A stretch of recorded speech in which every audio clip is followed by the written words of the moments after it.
Hi, my name is Naproud. Welcome to the video. In this video, I'm going to be outlining two simple but effective study strategies that I think everybody should know. Let's get started straight away. Number one is knowing the syllabus. So what I mean by this is that every single IGCSE or A-level subject is going to have a syllabus, right? The good thing about having a syllabus in high school is that it basically outlines everything you have to know, but also you don't have to know anything outside of the syllabus. The exam is not going to ask you anything outside of it, and by knowing everything in it, you're basically sure and certain that you do know everything that you need to know. So how do you study according to the syllabus? So when I was studying myself, the things that I used was the textbook. The textbook has every single topic. It has basically everything that you need to know, so I would recommend using the textbook. Aside from that, I always used the syllabus as a checklist to see whether I had covered every single topic or not. You can also use the exam paper or past exam papers, as I'm sure that many of you are already familiar with. Aside from using it as a way to practice questions, I think one of the really important uses of past exam papers is to familiarize yourself with the structure of the exam paper.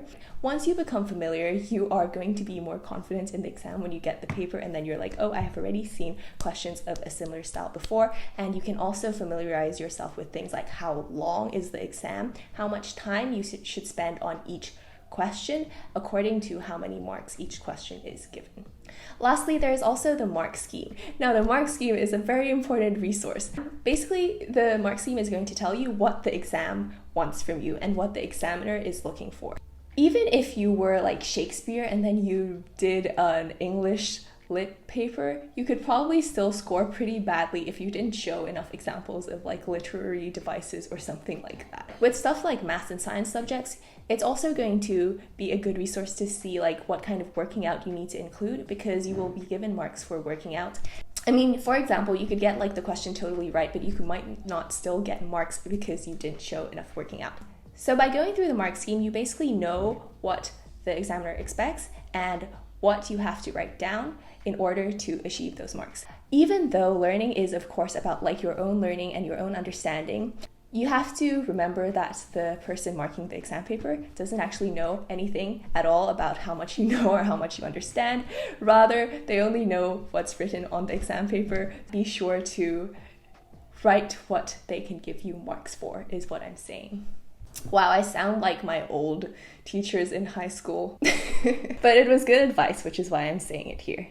Okay, the second strategy I have for studying in high school is to plan your studying. Actually, this is pretty applicable to any sort of studying or even any sort of work that you do in the future. But specifically for high school, for example, you might be told that you have a chemistry exam coming up in 10 days. So what I would suggest, and what I always did, was to plan my studying over the course of the 10 days prior to my exam. Let's say I was going to have an exam on organic chemistry or something like that, and then there were 5 topics to revise for. I might spend 1 day each on the first 3 topics because they are not that difficult, and then I might spend 2 days on the 4th subject, and then I might spend 3 days on the last subject because it's difficult. And let's say on one of the days I have to go to a sports tournament. I mean, not that I actually went to any sports tournaments, but in high school you might have those sorts of activities. So you can put that into your plan. The remaining days you might spend that time doing questions to review your understanding and testing yourself or something like that. But essentially, the purpose of having a plan is so that you can sort of feel more confident in what you have to do in each day. You know exactly what to do in each day, and you also know how it fits into the bigger picture. So that is something that I really recommend, and something that can be used at a larger scale as well. If you're interested, I can make a video about this, so let me know if you are.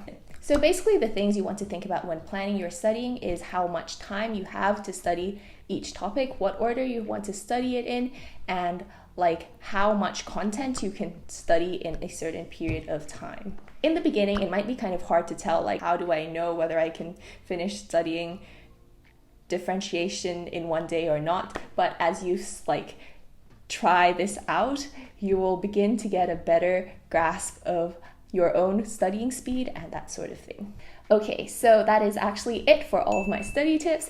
It is actually very simple and basic, I think. There's no fancy sort of name to any study techniques that I'm talking about, and I feel like you might have already heard this from some of your teachers already in high school.